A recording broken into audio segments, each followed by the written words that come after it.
on the day Penelope's Prince Charming returned to the country. She accompanied him on a carefree trip through mountains and rivers. I smiled faintly and raised my hand to remove the wedding ring that had long since lost its meaning. Chapter 1. On the day Santiago came back, I struggled out of bed, fighting off sleep. I forced myself awake to prepare Penelope's favorite breakfast. I was so exhausted that I kept yawning even while toasting the bread. She chuckled softly and wiped the tears from the corners of my eyes. "You're this sleepy. Just go get some proper rest." I wrapped my arms around her, leaned down, and gave her a quick kiss, gently shaking her hand as I whined playfully. "Tonight's my birthday. Will you have dinner with me?" Just as my voice faded, Penelope's phone rang, an unfamiliar number. After she answered, a man's tearful voice came through the line. "Penelope, I'm back. I have something really important to." Without hesitation, she hung up, meeting my puzzled gaze. She tilted her head up and gave me a light peck on the cheek. "Don't worry about it. Just a spam call. Listening to his nonsense isn't as important as figuring out how to spend tonight with you." That's what she said, but by evening, she still stood me up. I sat alone in the restaurant and called Penelope, but she didn't pick up. She didn't reply to my messages either. Before, whenever she worked late, she would always let me know in advance so I wouldn't worry. What happened today? The more I thought about it, the more uneasy I felt. Just as I was about to head to her company, she finally called me back. "Sorry, Jacob, I was busy just now. There are some tricky issues with the project. I'm still handling them." Her voice sounded hoarse, as if veiled by a layer of moisture. Suppressing my doubts, I asked gently, "So, you won't be able to make it back tonight?" "It's not finished yet. I probably won't make it." I sighed in disappointment but still spoke with understanding. "A busy person managing everything, I get it. But I do have 2 requests: no drinking, and come home early." Before I could finish, Penelope hurriedly hung up. Then she transferred me a sum of money, with a note: "Buy whatever you like. If it's not enough, tell me." I sent a few aggrieved emojis, then opened my social feed. The first thing I saw was a post Santiago had just updated. On white bed sheets, a photo of a woman's slender, delicate hand. My gaze fixed on the wedding ring on her left ring finger. The tightly wound string in my mind suddenly snapped. Chapter 2. My hands trembled as I took out my phone and called Penelope. The moment I started a video call, she declined it instantly, clenching my phone tightly. I refused to give up and kept calling again and again. After rejecting countless calls, Penelope finally sent a message. "I'm in a meeting. Can I call you later?" Almost at the same time I received her message, Santiago sent me an address. "We're here. Want to come?" The place was very close to me, just a nearby hospital. At some point, heavy rain had started pouring outside. The sound of thunder tearing across the sky made my chest ache suddenly. Taking a deep breath, I paid the bill and took a taxi to the hospital. Following the address to Santiago's room, I heard voices inside. "Just a little more." I was so close to succeeding. Why did they save me? Why? Through the glass, I saw thick bandages wrapped around his wrists. His face was pale as he lay on the bed, crying in complete breakdown, and Penelope stood beside him, holding him tightly, her face full of anguish, as if she were clutching a treasure she had almost lost. Santiago clung to her shoulders, burying his face into her neck.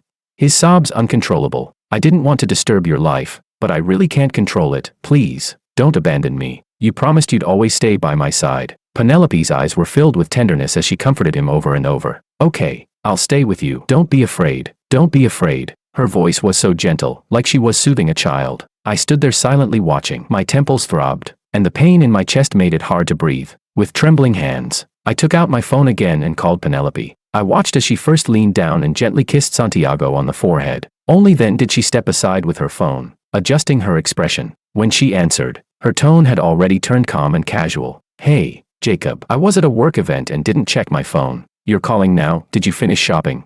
"I'll be a bit later." I cut her off softly. "Penelope, turn around. I'm right behind you." Chapter 3. As the last word left my lips, I saw her back stiffen instantly, as if a blade had been driven into it. After a long moment, Penelope slowly turned around, her whole body trembling. "Jacob, why are you here?"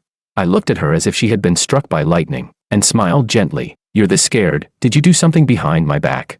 Her expression filled with panic as she hurried toward me. The sound of her high heels echoed hollowly through the quiet corridor. "Jacob, listen to me. It's not what you think." I looked at her quietly, saying nothing. "Santi has depression. He has severe suicidal tendencies. He went abroad back then to get treatment." An indescribable sorrow lingered between her brows. At that moment, I couldn't tell. Was her pain because she felt heartache for Santiago's condition? Or because she had only just learned the truth now, and regretted missing him all these years? Looking at her, I truly couldn't tell. Just then, Santiago's weak voice came from behind. "I'm sorry, don't let me cause trouble between you two." As he spoke, Tears quickly filled his eyes again. Penelope, am I causing you problems? Penelope immediately took out a tissue and wiped his tears. Her movements incredibly practiced. When she turned back to look at me, there was a hint of reproach in her eyes. Jacob, you should go home first. A gust of cold wind swept in from the window at the end of the corridor. I lowered my gaze to Santiago, frail and tearful. Then I lifted my eyes to look at Penelope. Something inside my heart seemed to slowly grow cold. Chapter 4. It wasn't until 2 days later, in the early hours of the morning, that Penelope finally came home. Her eyes were bloodshot, the corners slightly red. Hearing the door close, I lifted my reddened eyes to look at her. So, you finally decided to come back. Penelope suddenly lost her temper. She stared at me, her tone sharp. I've already explained everything to you. He's sick right now. Can't you be a little more kind? See, how ridiculous. I hadn't done anything, yet I was the one being scolded. Why are you suddenly taking it out on me? Penelope raised a hand to rub her temples, sounding impatient. That's not important. What's important is that Santi is sick right now. I stared at her stubbornly. It is important. This mattered to me. The reason you're angry is because you resent yourself, and you resent me too. You resent that you didn't find out earlier that he was sick, that you misunderstood him and missed out on all those years. And you resent my existence, because it means you two can never be together again. Am I right? I took a deep breath. Tell me, can you still not forget him? Penelope said nothing. Her silence was an answer. A laugh suddenly escaped me. The more I laughed, the more tears fell. Penelope, who are you putting on this act for? Yes, you two were childhood sweethearts, deeply in love. But don't forget, when you fell on hard times, Santiago's family rushed to send him abroad without a second thought. I stepped forward, gripping her arms tightly as I shouted, "Look at me, it's me, Jacob. I was the one who used all my savings to stay by your side, from having nothing to where you are today. And now that he's back, you run to him like a lovesick fool. Enough." Penelope pressed her lips together and grabbed my hands. "Watch your words. There's nothing going on between me and him. And besides, he only went abroad back then because he was sick." I stared at her, my temples throbbing. "So, you admit it, don't you? You regret not waiting for him to come back, and instead marrying me. I'm right, aren't I?"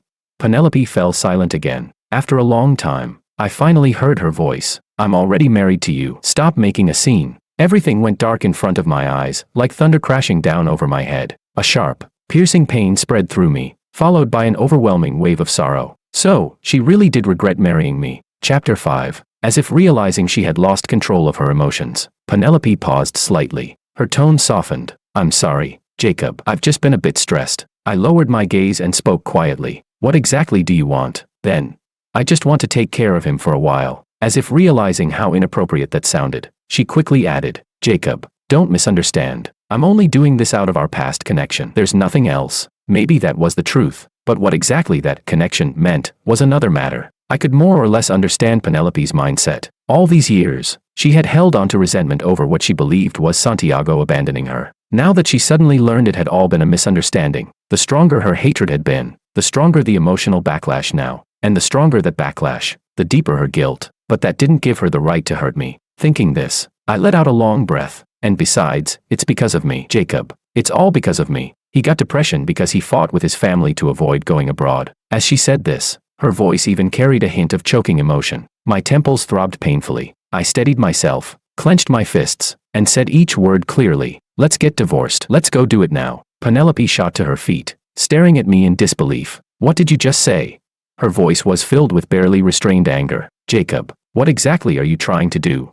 I shook my head, forcing my voice to remain steady. "Between two people who love each other, there's no room for a third person. Penelope, you know that very well. Tell me honestly, do you really not have even a trace of feelings left for him?"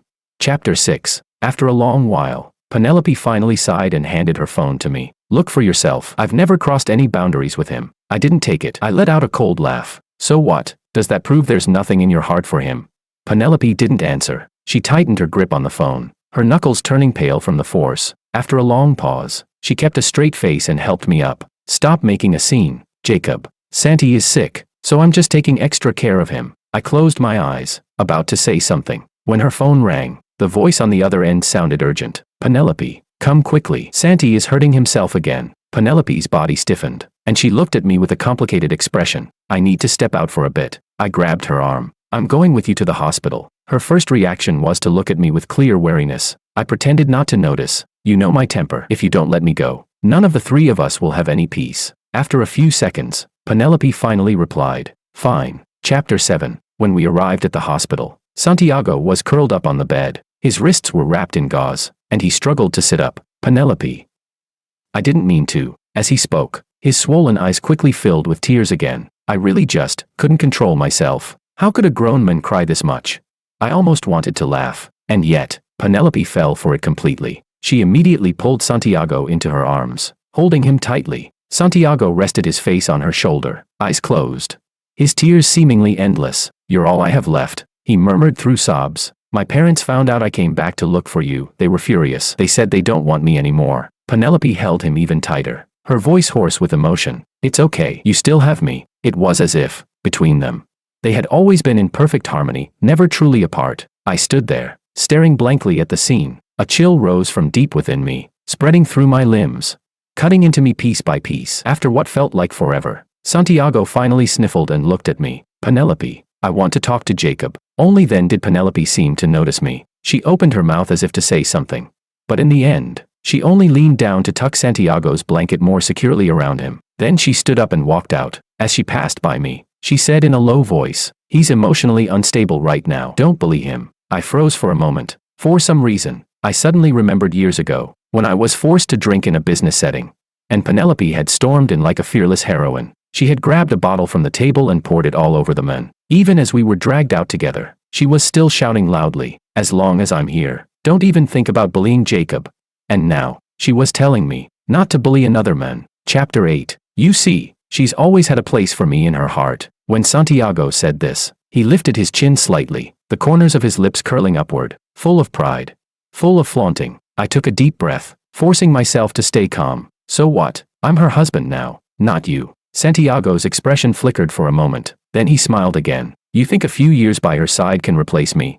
Jacob, just watch how I take her back." The next second, Santiago suddenly threw himself off the bed, crashing onto the floor. "I'm sorry, Jacob." His eyes reddened instantly as he choked out, "This is my fault.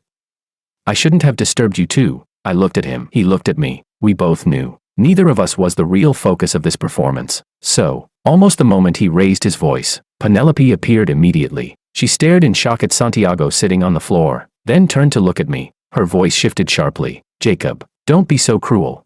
Penelope pulled Santiago into her arms, her movements gentle, as if even the slightest force might break him. But when she looked at me, her gaze turned sharp, filled with blame. "Do you even remember that Santi is a patient right now?"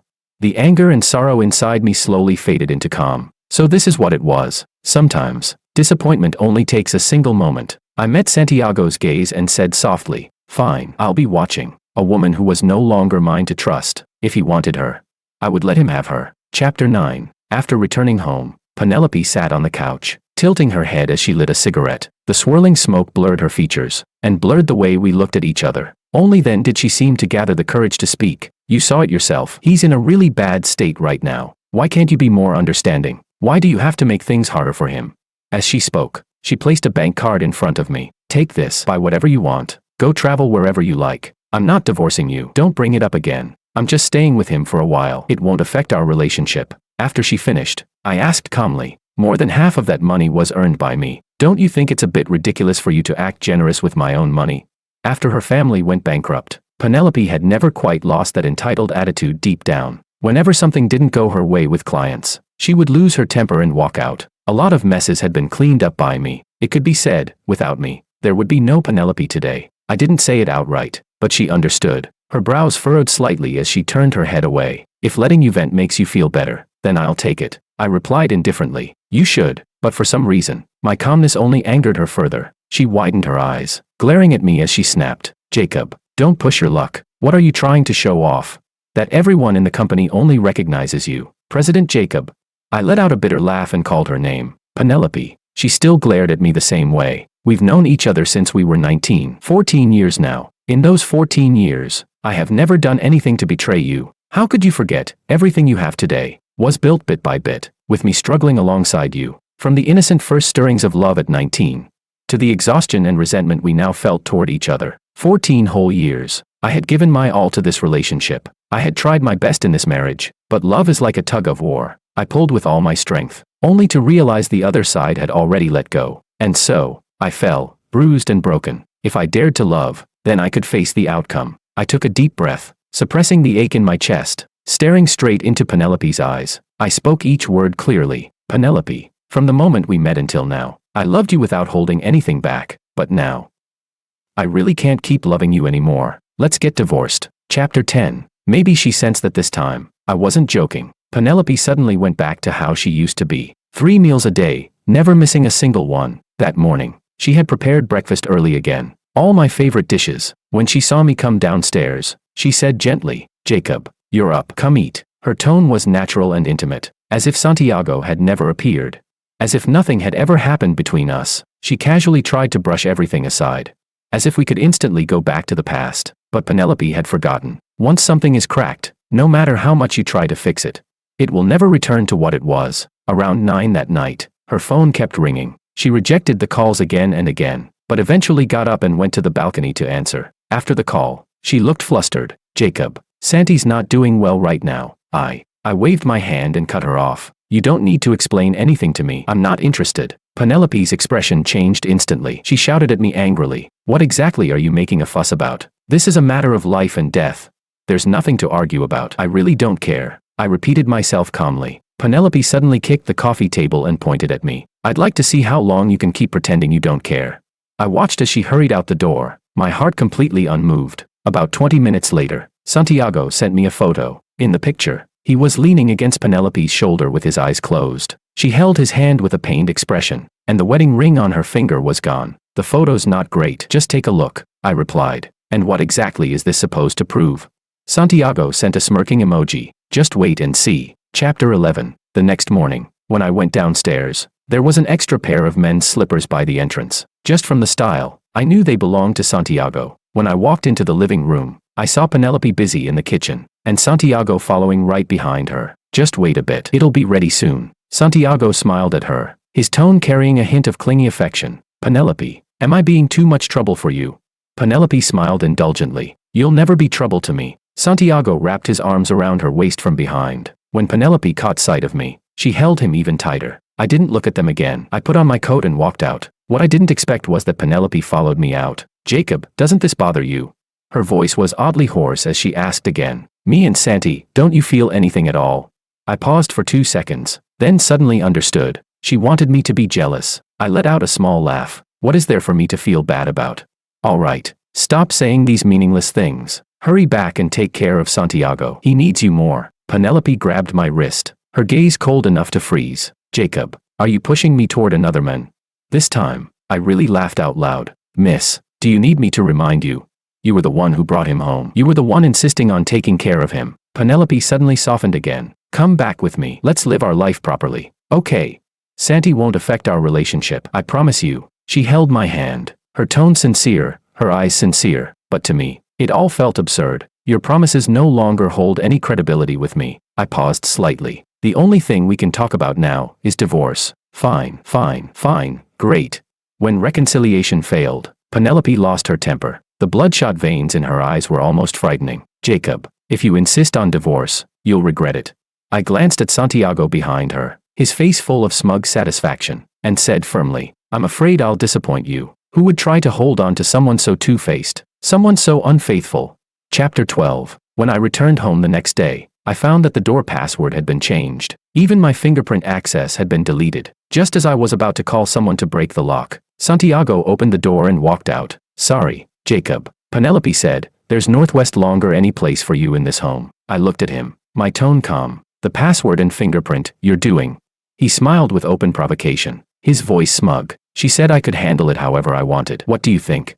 I let out a cold laugh. "Are you that ignorant of the law? Do you need me to remind you? This is my home. You'd better not push me. If I call the police, you'll be the one spending a few days locked up." After a brief silence, Santiago suddenly smiled again. "Do you know what we did last night? Penelope's work clothes are always perfectly pressed. You used to iron them for her, didn't you?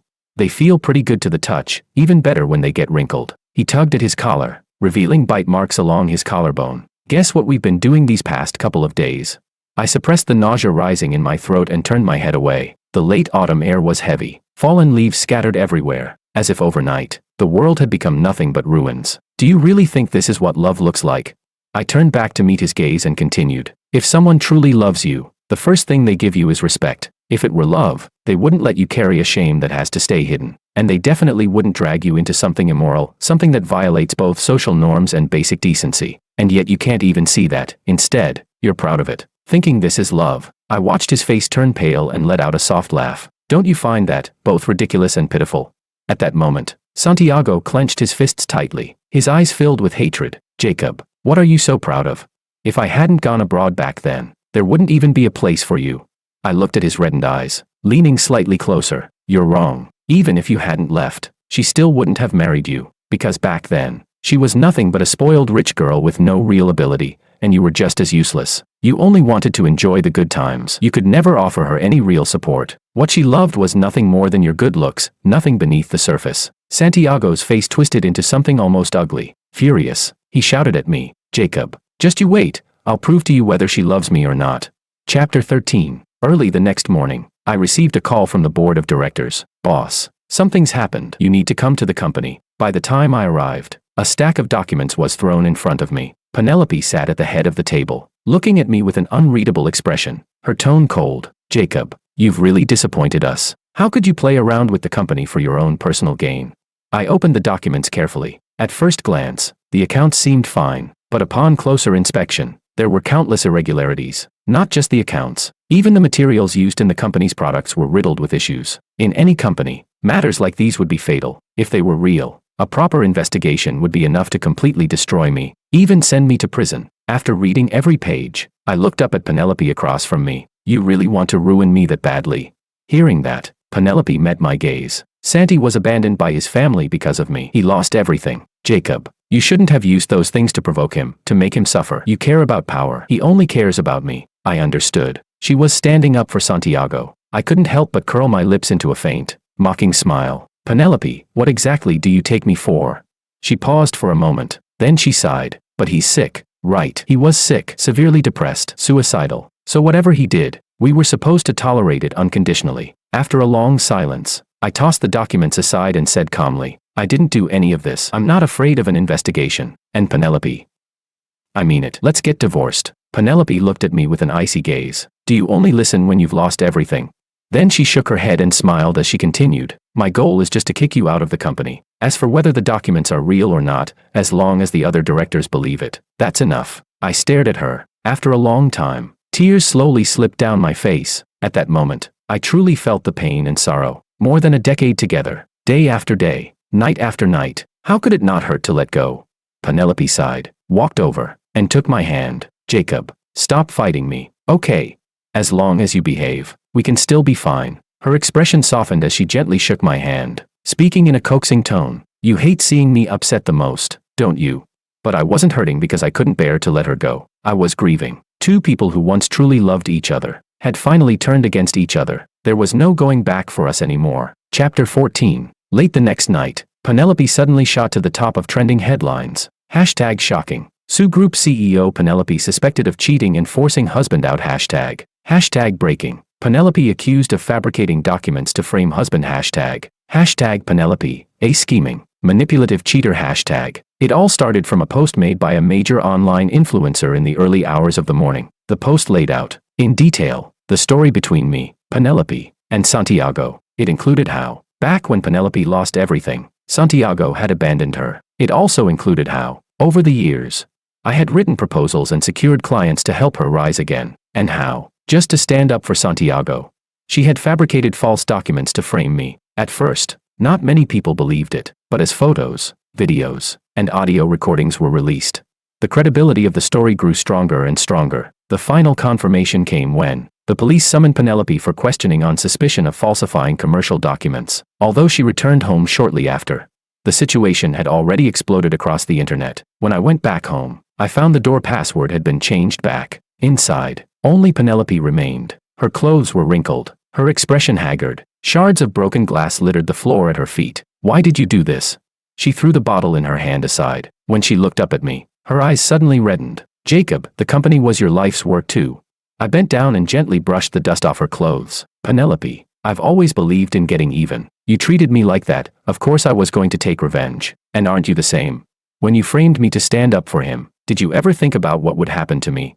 Penelope's expression turned stiff. But I can give you a comfortable life. I took out the equity transfer agreement I had already prepared and placed it in front of her. But I've never been someone who needs to rely on you to live. Sign it. Penelope snapped angrily. There's no way I'm signing that. Keep dreaming. I took her hand and pressed it against my left cheek. Penelope, you know exactly what I'm capable of, don't you? After all, you were once the person closest to me. Penelope stared at me for a long time, emotions flickering in her eyes. Jacob. For a moment, I thought she was about to cry. I smiled, though even I could feel the bitterness in it. Once, we had loved each other so deeply, and now, all that remained was hurting each other, leaving nothing but ruins behind. Penelope, I'll give you two choices. Sign the agreement, or get divorced. Chapter 15. In the end, Penelope chose to sign the agreement. She gripped my hand tightly, her voice hoarse. It's my fault. I didn't do well enough. I hurt you. I won't do it again. I knew exactly what she was thinking. She simply believed that as long as I stayed, I would never leave her. But she was wrong. The shares, I wanted them. The company, I wanted that too. As for Penelope, whoever wanted her could have her. After taking her to complete the notarization, I immediately convened a board meeting. At the same time, I had all the reports of her past work mistakes copied, from directors and shareholders, to even the lowest level employees. Everyone received a copy. When Penelope saw the documents, she was stunned. The way she looked at me, it was as if she didn't recognize me at all. You planned all of this from the beginning, didn't you? You never intended to get back together with me, you just wanted to trick me into signing.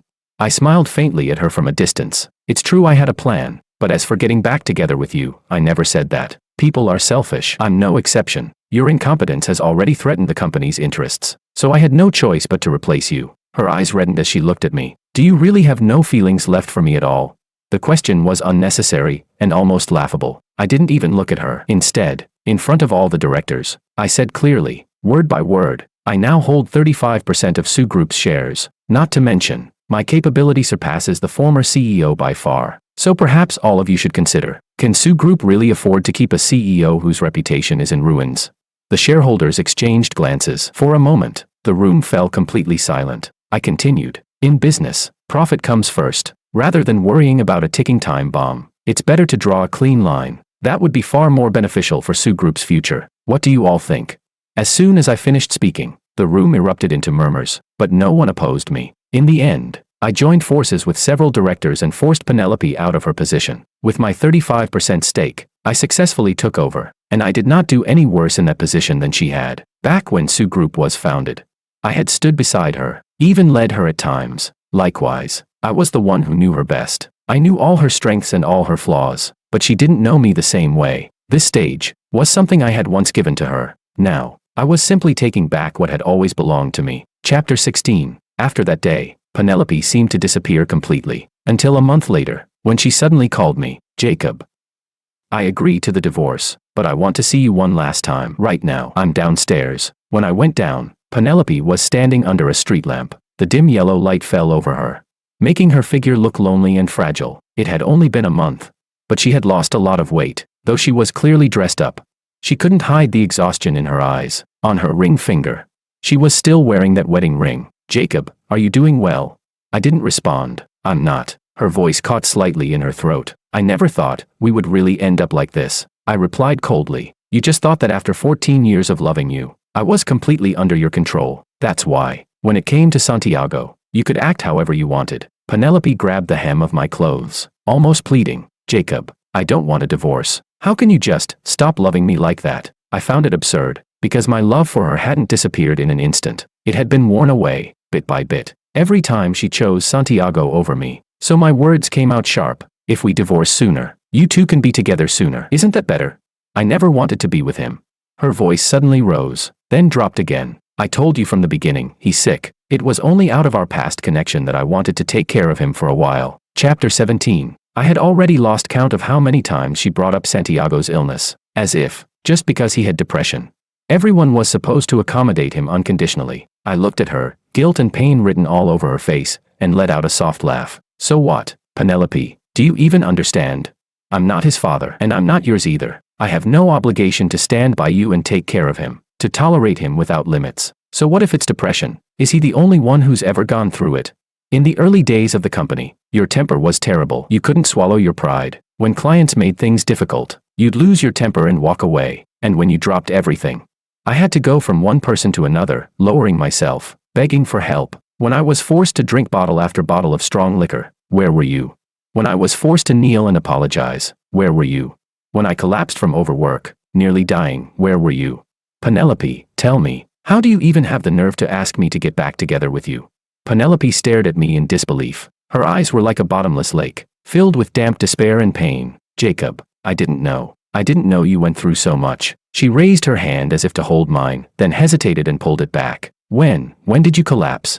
When? I let out a faint, bitter smile. For the first client you offended, I cleaned up your mess. I forced down 3 bottles of liquor to make amends. My stomach bled, and I collapsed. And what were you doing at the time?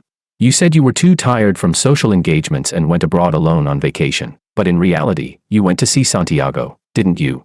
Penelope's face turned deathly pale. You knew.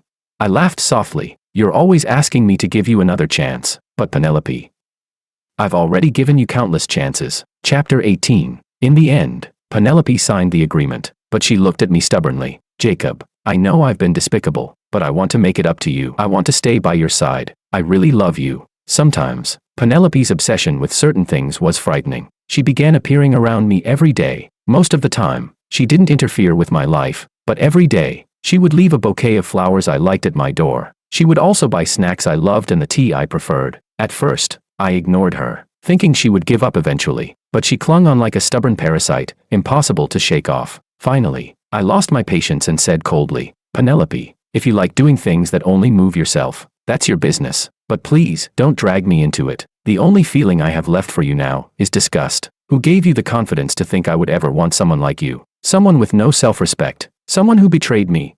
The night wind carried a soft glow of moonlight. For a long, long time, Penelope finally spoke again. Her voice choked with difficulty. Jacob, do you really hate me that much?